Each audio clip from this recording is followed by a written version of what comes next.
2 months passed. I tried to forget. I moved to the city. I got a new job, a new apartment. I even stopped taking photos. But the nightmares followed. The knocks, the mirror, the reflection that smiled before I did. And then last week, I got a letter. No return address. Inside was a photograph. It was me, standing at the edge of the forest, facing the cabin. But I hadn't been back. Not once. That night, I woke up to find wet footprints on my apartment floor. They led from the window to the mirror. It's not over. The cabin isn't a place. It follows you. And once you've seen what's behind the walls, it sees you too. I thought I could ignore it. But every night since, I've heard something scratching. In the walls, beneath the floorboards, in the pipes, whispers in water, faces in tile patterns. My own voice calling me from inside the refrigerator. Then I met her, Emily. She was in a bookstore downtown holding the same journal I once found. We locked eyes. You saw the cabin too, didn't you? We talked for hours. She had stayed in a cabin up north, different location, same layout. Same basement door. Same reflection that moved before she did. She called it the mouth. The cabins are just teeth, she said. And we were swallowed. That night, I got a voicemail from a number I didn't recognize. It was my voice, screaming. I hadn't made that call. The next morning, Emily was gone. Her phone disconnected. Her apartment, empty, clean, like no one had ever lived there. Only one thing remained. Her mirror, cracked, from the inside.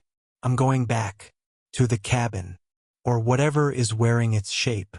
If I don't come back, know this, the forest doesn't grow around the cabin. The cabin grows the forest, and it's growing toward you. It's been 3 days since Emily vanished. I checked everywhere, police reports, phone records, CCTV footage from the bookstore. Nothing, as if she was never real. But I remember her. I remember the way she said, "The cabins are teeth. I've been dreaming of wood. Endless tunnels of rotting wood. Walls that breathe. Floors that pulse. Doors that bleed. Each night, I wake up choking on splinters. And I swear, I can still smell her perfume. 2 nights ago, I noticed a seam in my bedroom wall. I touched it. It gave a little, like soft flesh. Then, it opened. Inside was a tunnel. Damp, wooden, covered in roots and old nails. I don't live in a house. I live on the 3rd floor of an apartment building. But the tunnel is there, behind the wall. I crawled for hours or maybe minutes, it's hard to tell. Time bends in there. The walls seem to move with your breath. I came out in the basement of the cabin. Except it wasn't my cabin. Not exactly. This one was taller, more twisted. The architecture didn't make sense, like someone tried to rebuild a dream. The stairs curved upward into darkness. Doors opened into different seasons. One room was snowing. Another smelled like sulfur and hair. I heard children laughing. But when I turned, it was a record player spinning a warped vinyl made of bark. On the wall, in charcoal, the mouth opens from below. I walked down, and down, and down. The stairs eventually became ribs.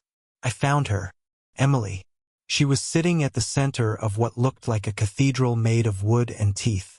Her eyes were open, but she didn't blink. She whispered, "It doesn't want us to leave." I asked what it was. She pointed at the floor. I looked down. A massive eye stared up at us through the boards. Then, I heard it breathe.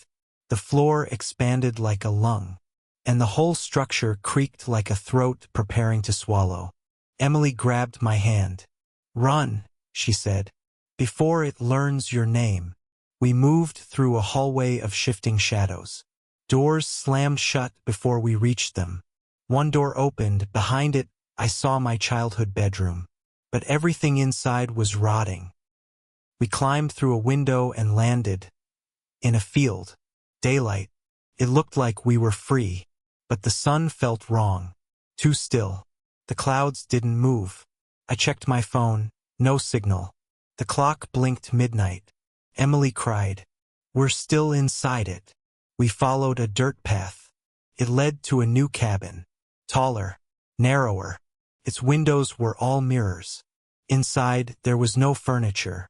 Just walls of photographs. All of them were of me. Sleeping. Reading. Talking to Emily. And one.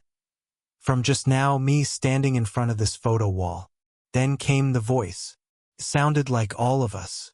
Layered. Echoing. You entered through memory. You will leave through forgetting. Emily started to scream. Her face began to blur. Like her identity was unraveling. I held her, told her to focus, to remember her name. It's how it feeds, I said. It eats identity. It wants us to dissolve. I remembered the journal. I pulled it from my coat pocket. It was still there. The last page was new. You cannot leave through escape. You leave through acceptance. I didn't understand. Emily was fading. Her skin turned to bark. Her voice to wind. I told her something. Something only she would know. Her face returned for a second. Just one.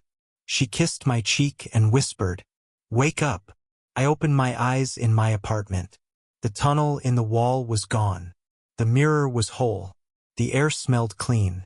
Emily was gone. Again. But on the desk, a photograph.